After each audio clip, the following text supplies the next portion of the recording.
¿Quedó pendiente? Era solamente el esquema, ¿verdad, doctor? Sí, así es. Sí, permítame tantito. Bueno, sí, de una vez para terminar con eso.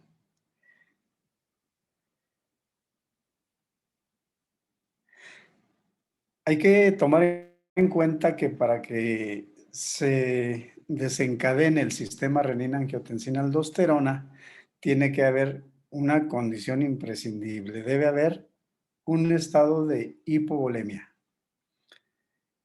Por lo que ustedes quieran, por sangrado, por falta de sodio, por deshidratación, pero esa es la condición para que se desencadene el sistema. Y a partir de ahí, según lo que nos presente Adrián, vamos a ver cómo a nivel de riñón, en las células del aparato juxtaglomerular se empieza a secretar renina.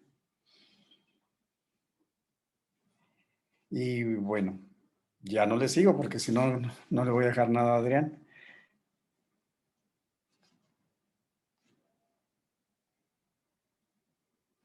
Y la importancia del sistema renina-angiotensina-aldosterona es que precisamente dos de los grupos de fármacos que se utilizan a nivel cardiovascular y que se utilizan principalmente para el tratamiento de la hipertensión arterial, pues tienen su mecanismo de acción a nivel de este sistema, en dos puntos importantes. Uno de ellos son los inhibidores de la enzima convertidora de angiotensina y el otro grupo son los bloqueadores de los receptores de angiotensina.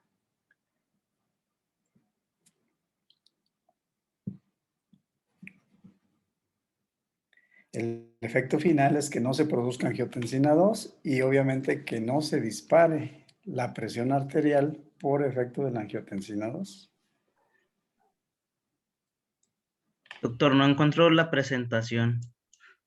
Bueno, entonces vámonos con Perla. Si lo encuentras al final, pues lo ponemos. Si Sí, no, hay doctor. tres de uno.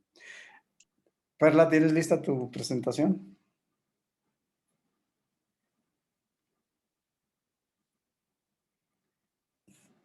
Sí, doctor. Ok. ¿Ya puedes grabar, Fernanda? Sí, doctor, ya empecé a grabar. Sale pues, entonces empezamos. Ok, vamos a empezar con el tema de anatomía y fisiología del sistema nervioso autónomo. Y pues el sistema nervioso autónomo va a incluir la parte del sistema nervioso central y el periférico, que está encargado de la regulación involuntaria de las funciones del músculo cardíaco, músculo estriado, las glándulas y las vísceras. El sistema nervioso autónomo libera el apoyo visceral del comportamiento somático y ajusta estados corporales en anticipación del comportamiento emocional o en respuesta a la sobrecarga de enfermedades. En pocas palabras, organiza la respuesta de la lucha o de la huida. Tenemos anatomía funcional, que el sistema nervioso autónomo está organizado de dos divisiones basadas en la anatomía, la fisiología y la farmacología. En 1921, Langley propuso dicha división. Se conservó el término simpático, introducido por Willis en 1665 para la primera parte e introdujo el término parasimpático. Se adoptó el término autónomo, que también es neurovegetativo, en un intento global de nombrar a los dos. En la organización autónoma central, la integración de la actividad del sistema nervioso autónomo se produce en todos los niveles del eje cefalorraquídeo. La actividad diferente del sistema puede iniciarse tanto en un punto local como en centros situados en la médula espinal, en el tronco del encéfalo o en el hipotálamo.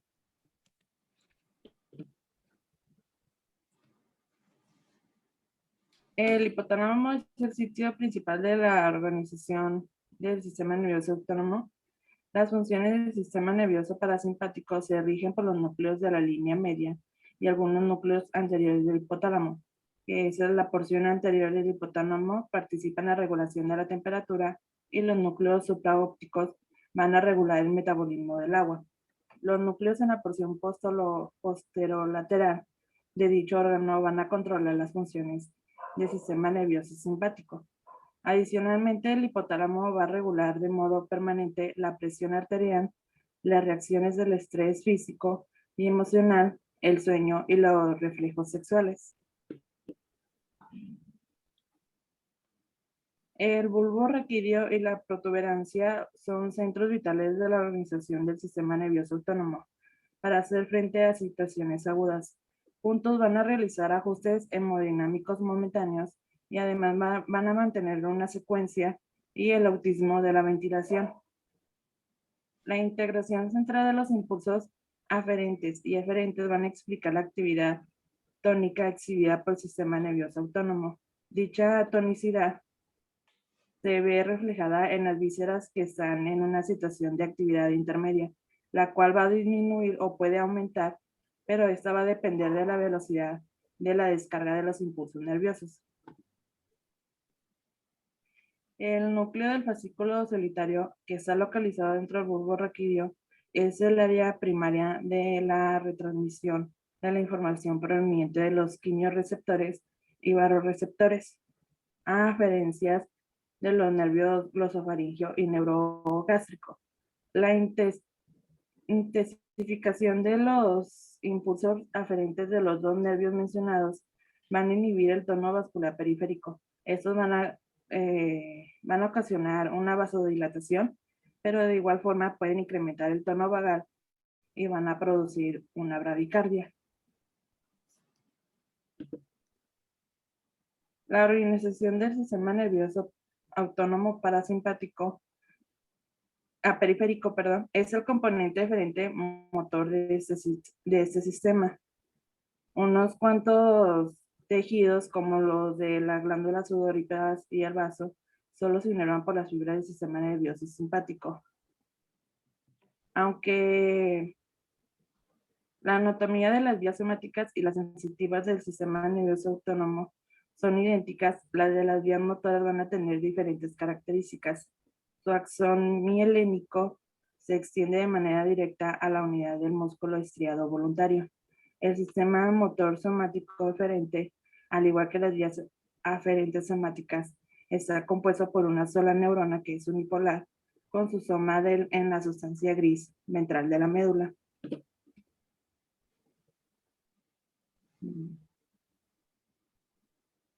El sistema nervioso autónomo eferente, que es el motor, está situado por una cadena de dos neuronas, o sea, bipolares, que estas transcurren del sistema nervioso central al órgano efector.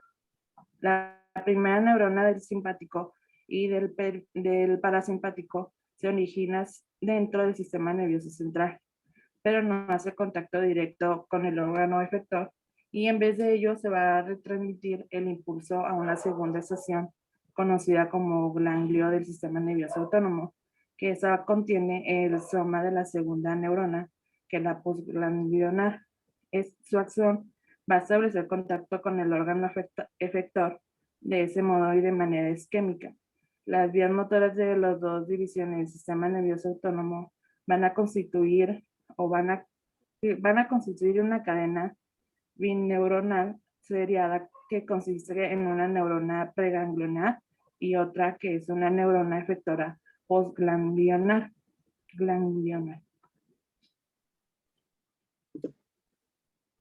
En el sistema nervioso simpático, los nervios simpáticos van a tener un origen en la médula espinal entre los segmentos de T1 a L2, y desde aquí se dirigen a la cadena simpática paravertebral y finalmente a los tejidos y órganos periféricos. El cuerpo celular de las fibras preganglionares se localizan en el cuerno intermedio lateral de la médula espinal.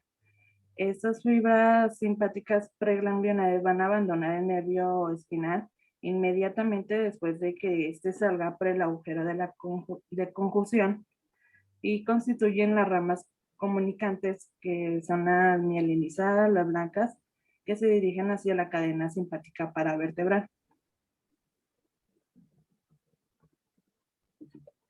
Cuando entran en la cadena ganglionar, las fibras simpáticas pueden seguir diferentes caminos y esos son tres. Puede haber sinapsis con las neuronas postganglionares del ganglio simpático del mismo nivel espinal, pero esos ganglios van a ser impares y van a recibir el nombre de ganglios colaterales, el ganglio celíaco, el mesentérico superior y el mesentérico inferior. Pueden dirigirse hacia arriba o hacia abajo y hacer sinapsis a otros niveles de la cadena, o pueden recorrer distancias variables dentro de la cadena simpática y abandonarla sin hacer sinapsis. Y esos llegan hasta uno de los ganglios simpáticos distales, donde se realizan sinapsis con la neurona postganglionar.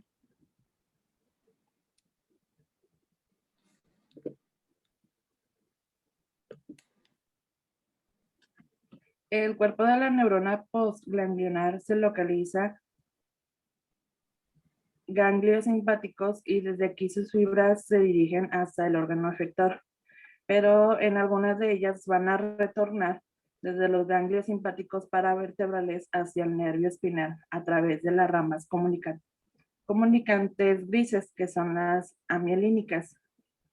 Esas fibras simpáticas que viajan con los nervios somáticos se distribuyen a las glándulas sudoríparas, el músculo piloerector, los vasos sanguíneos de la piel y de los músculos. Así, estas fibras simpáticas no siempre van a seguir la misma distribución corporal que las fibras somáticas.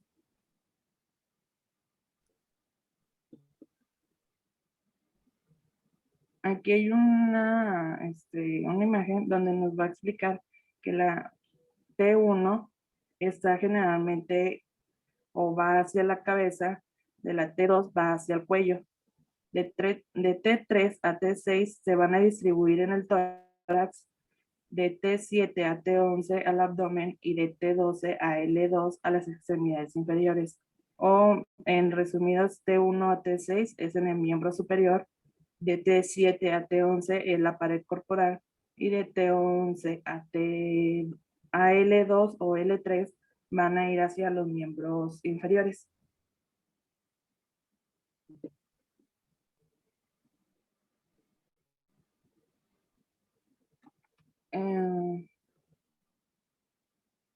El sistema nervioso parasimpático tiene origen en el tronco encefálico, en los núcleos de los pares craneales 3, que es el oculomotor, el 7, que es el facial, el 9, que es el glosofaringio, y el 10, que es el vago. Y en la médula sacra, segundo y tercero nervios sacros, y a veces también del primero al cuarto. El nervio vago tiene la distribución más amplia de todo el sistema nervioso parasimpático y siendo responsable de más del 75% de la actividad parasimpática. Este va a inervar al corazón, los pulmones, el esófago, el estómago, el intestino delgado, el hígado, la mitad proximal del colon, la vesícula biliar, páncreas y la parte alta de los uréteres. Las fibras del tercer par craneal van a los esfínteres pupilares y a los músculos ciliares del ojo. Las del 7, el par 7 inervan a las glándulas lacrimales, las submaxilares y la mucosa nasal, y las del 9 van hacia la parótida. En esos casos, la neurona postganglionar se va a localizar en los ganglios de los pares craneales. Las fibras sacras van a ser procedentes sobre todo del segundo y tercer nervio sacro y a veces también del primero y cuarto. Estos se reúnen para formar los nervios pélvicos que se distribuyen por el colon, por el recto, por la vejiga y por los genitales externos. Tenemos la inervación autónoma, que vamos a empezar con el corazón. El corazón va a recibir abundantes fibras del sistema nervioso simpático y del parasimpático. Los nervios correspondientes van a influir en la función de bombeo del corazón de tres formas. Uno es al cambiar la frecuencia, que es el cronotropismo. El 2, al modificar la fuerza de contracción, que es el inotropismo. Y al modular el flujo sanguíneo coronario.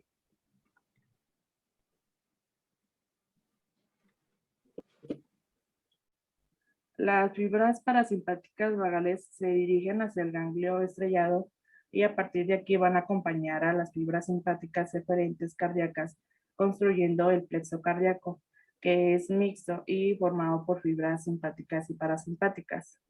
Las fibras parasimpáticas se distribuyen principalmente al nodo sinusal, el aureoventricular y en menor grado a la aurícula y muy poca o a veces nula la distribución ventricular.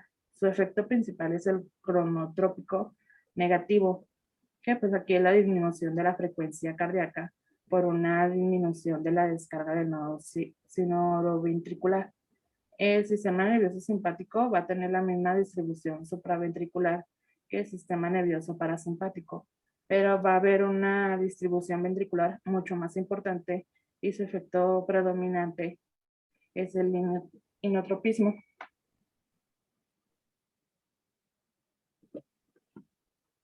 En la circulación periférica, el tono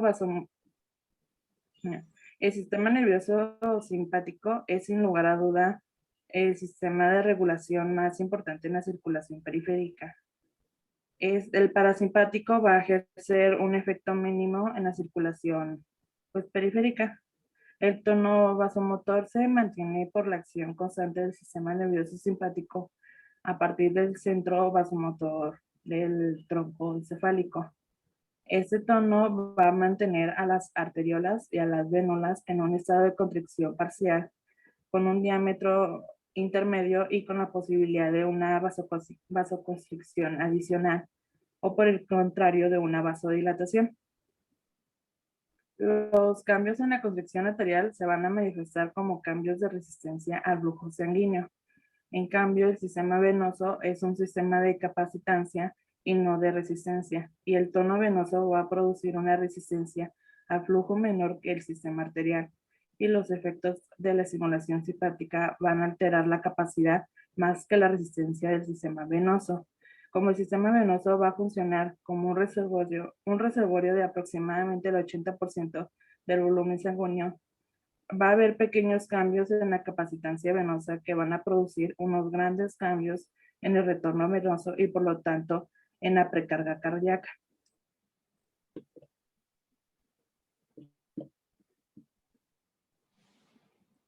En los pulmones, tanto el sistema nervioso simpático como el parasimpático van a inervar pues, los pulmones.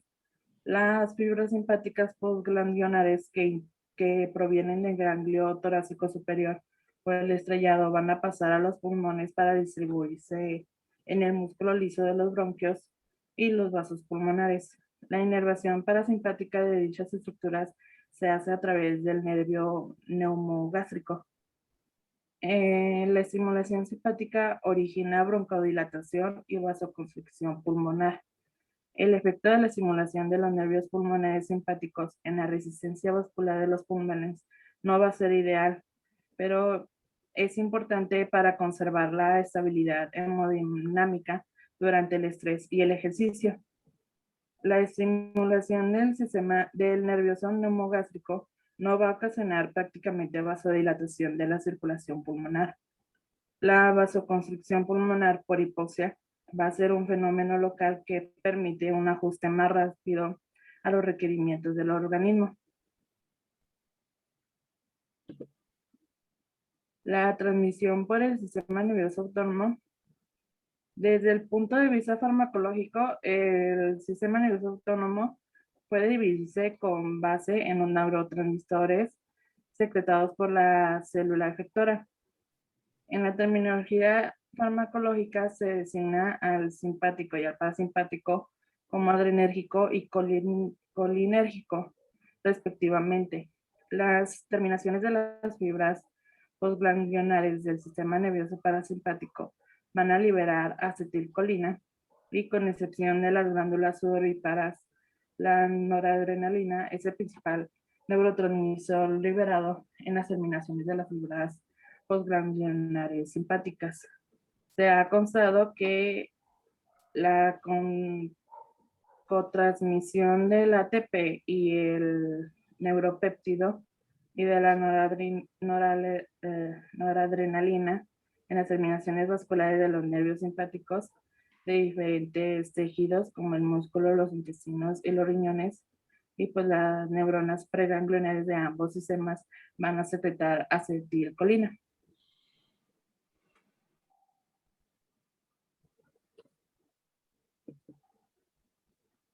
Las terminaciones de las fibras postganglionares de ambas subdivisiones del autónomo van a guardar semejanza anatómica y fisiológica. Esas terminaciones se van a caracterizar por las ramificaciones múltiples denominadas efectores terminales o retículos. Tales filamentos rodean a los elementos de la unidad efectora como una medida de malla. Por lo tanto, una neurona postganglionar del sistema nervioso simpático va a inervar cerca de 25.000 células efectoras del músculo liso del vaso. Los filamentos terminales van a acaban su trayecto en abultamientos presinápticos denominados varicosidades. Cada una de estas vesículas van a tener un diámetro de aproximadamente 500 nanómetros en las que almacenan los neurotransmisores. La transmisión por el sistema nervioso parasimpático se considera que la acetilcolina es el principal neurotransmisor del parasimpático. Esta se almacena de forma concentrada en las vesículas presinápticas en el estado de reposo y se va a producir una liberación continua de cantidades pequeñas de dicho neurotransmisor llamadas cuantos. Cada cuanto va a originar un cambio pequeño en el potencial eléctrico de la lámina terminal sinápticas, pero sin producir una despolarización.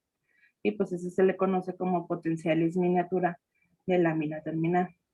La llegada de un potencial de acción va a originar la liberación sincrónica de cientos de cuantos y con ello va a haber una despolarización de la lámina terminal. A diferencia de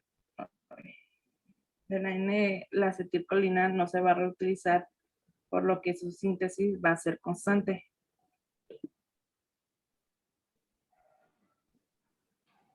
Y la transmisión por el sistema nervioso simpático se consideró que las catecolaminas de ADR y NA constituían las medidoras principales de la actividad del simpático periférico. La noradrenalina es liberada por vesículas presinápticas localizadas prácticamente en todos los nervios simpáticos postganglionares, pero estas terminaciones nerviosas del simpático en vasos también van a liberar ATP. Por ello, el ATP y la noradrenalina son con neurotransmisores y ambos se van a liberar directamente en su sitio de acción.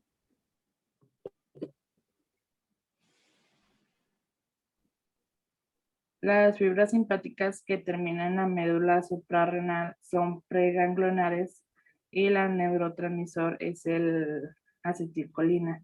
Esta va a interactuar con las células cromafines de la médula suprarrenal, de ese modo que se liberan ADR y NA. Cuando estos dos neurotransmisores se liberan en la circulación, se van a clasificar como hormonas, porque son sintetizados, almacenados y liberados desde la médula suprarrenal para actuar en sitios distantes. Esas células van a ocupar el sitio de las neuronas postganglionares, pero sin embargo, la estimulación de los nervios simpáticos distribuidos en la médula suprarrenal van a liberar grandes cantidades de una mezcla de ADR y NA en la circulación. Los efectos hormonales van a durar unas 10 veces más que los que los que causan por estimulación directa. La ADR va a aumentar el metabolismo corporal hasta un 100%, así como va a incrementar la glucogenólisis en el hígado y el músculo a través de una liberación de glucosa en la sangre. Esas funciones van a preparar al organismo para la lucha o la huida.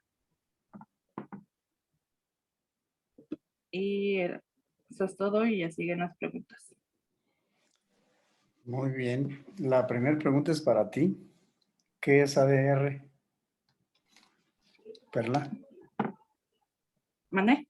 ¿qué es ADR? Ay, voy. ¿Mm?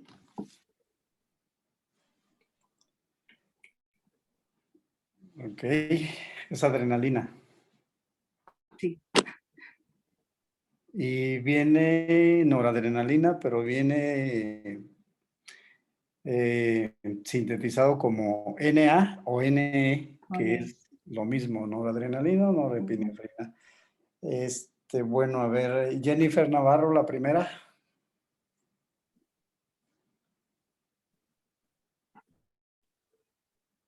Del sistema Sí. nervioso autónomo, supongo.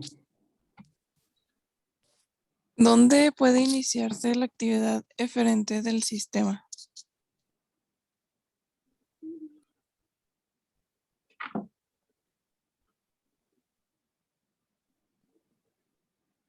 ¿Del sistema autónomo, simpático o parasimpático? no, del autónomo. Ahora sí. En, en la médula espinal y en el tronco del encéfalo o en el hipotálamo. Ok, ahora sí estamos bien. Bueno, Ángel Ontiveros, la segunda. Sí, menciona la distribución de la T1 y a la L2. Bueno, la T1 es en la cabeza. La T2 va hacia el cuello. Este, la, la T6 se distribuye al tórax. La T7 hasta el T11 es hacia el abdomen. Y desde la T12 a L2 van a las extremidades inferiores. También T1 desde la T1 a la T6 los miembros superiores. Y la T7 a 11 es la pared corporal. Y T12 a L2 en miembros inferiores. Sí, esta distribución la vamos a ver otra vez cuando veamos anestesia regional, porque realmente esta distribución se conoce como metámeras y eso es importante a la hora de aplicar un bloqueo ya sea peridural o subaracnoideo. Entonces, la vamos a retomar luego. A ver, Gamaliel, la que sigue. Sí, la número 3 dice, las fibras parasimpáticas se distribuyen a, bueno, el nódulo central, nódulo auriculoventricular y en menor grado en la aurícula. Esto es hablando de las fibras parasimpáticas que inervan al corazón. Sí. De acuerdo. Alfonso Tavares. Sí, Doc. Dice, el sistema venoso es un sistema de capacitancia y de no resistencia, y el tono venoso produce una resistencia al flujo mucho menor que en el sistema arterial. ¿Cierto o falso? Es cierto. Resistencia al flujo mucho menor que no. Sí, claro, totalmente. Ok, Lisa Macías. Aquí estoy. Dice la 5, ¿qué origina la estimulación simpática en los pulmones? Mencionó la broncodilatación y vasoconstricción pulmonar. Sí, muy bien. Ok, entonces, Adrián, ¿tienes el esquema de la... ¿Te sales tú, Perla, y que entre Adrián con su esquema? Listo. Sí, doctor, me la van a proyectar porque no lo encontré en la presentación. Ok.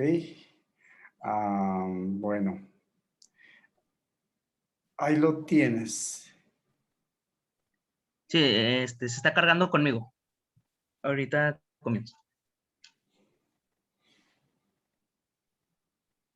Ya. Bueno, vamos a tener que la renina, se va a desdoblar para poder, producir angiotensinógeno, va a ser angiotensina 1 con el desdoblamiento de la renina.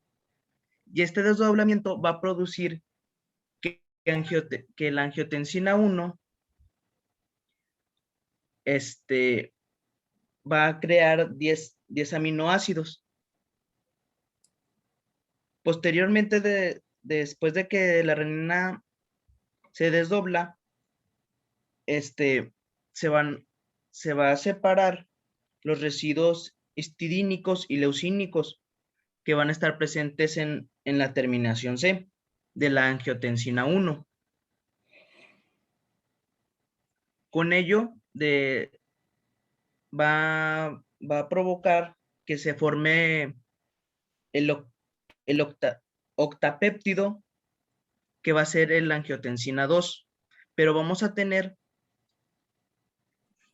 que la bradicina y los péptidos inactivos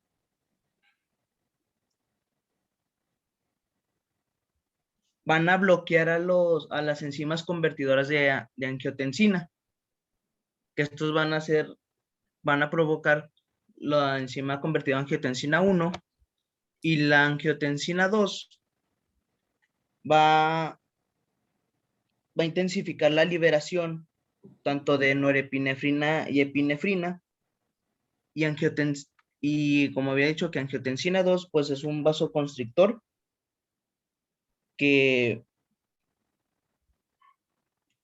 va a ser potente tanto en arteriolas renales y mesentéricas en el receptor de angiotensina subtipo 1, como se muestra ya abajo en la imagen. Fue lo que le entendía el esquema, doctor. Ok, salte de compartir pantalla.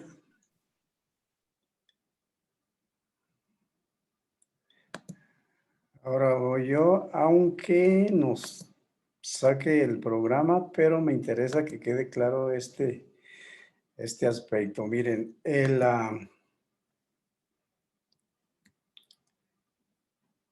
la condición para que se dispare el sistema renina-angiotensina-aldosterona es que haya deshidratación, deficiencia de sodio o una hemorragia, es decir, una hipovolemia. Disminución del volumen sanguíneo es hipovolemia. Esto necesariamente condiciona una disminución en la presión arterial. Cuando esto ocurre a nivel de las células justaglomerulares del riñón, se produce y se libera renina. Esta va a actuar sobre el angiotensinógeno que se libera del hígado para transformar el angiotensinógeno en angiotensina 1. Esta, a su vez, es transformada por la enzima convertidora de angiotensina en angiotensina 2. Y los efectos de la angiotensina 2 son, primero a nivel de la corteza adrenal o suprarrenal, es un aumento en la liberación de aldosterona. La liberación de aldosterona va a aumentar la reabsorción de sodio y agua, con lo que aumenta el volumen sanguíneo. Al aumentar el volumen sanguíneo, aumenta la presión arterial hasta sus cifras basales. Por otro lado, también produce vasoconstricción arteriolar, como lo mencionaste, y esto ayuda a que regrese la presión arterial a sus cifras basales. Además, cuando hay un aumento del potasio en el líquido intracelular, también se libera aldosterona y se repite el ciclo. Es decir, después de haber una hipovolemia, se dispara el sistema renin-angiotensina-aldosterona para regresar la presión a sus cifras basales. Nos interesa eso porque a nivel de este sistema hay dos grupos de medicamentos cardiovasculares que se utilizan para disminuir la presión arterial. Esto es en caso de pacientes con hipertensión. Un grupo son los inhibidores de la enzima convertidora de angiotensina, y al inhibir la liberación de angiotensina, pues va a haber menos angiotensina y va a haber menos elevación de presión arterial. El otro grupo es los antagonistas de los receptores de angiotensina. El ejemplo es el losartán. Acá es en el enalapril, por ejemplo, o el captopril. Y al inhibir o al ocupar los receptores de la angiotensina, pues ya la angiotensina 2 no se une y no se produce toda la cascada de eventos del sistema renina-angiotensina-aldosterona. Esta era la importancia por la que me interesaba que repitieras esta parte del tema. Bueno, pues lo que sigue tal vez sería nada más este esquema donde me interesa que lo chequen, está en la plataforma, que chequen cuáles son los neurotransmisores a nivel de las fibras preganglionares y postganglionares y cuáles son los receptores a esos mismos niveles, tanto del simpático como del parasimpático. Entonces, jóvenes, si no hay preguntas, con esto terminamos la clase de hoy. El examen va a ser hasta esteroides. ¿Sí, de acuerdo? Sí, doctor. Va a ser hasta esteroides, va a ser el lunes a las 10 y a las 11 hacemos la revisión del examen. ¿Ok? Sí, doctor. Sí, sí. Bueno, síganse pues cuidando, nos vemos. Yo durante el examen voy a estar al pendiente por si hay alguna duda, pero a las 11 empezamos la revisión de examen. Nos Ok. vemos. Hasta luego. Cuídense.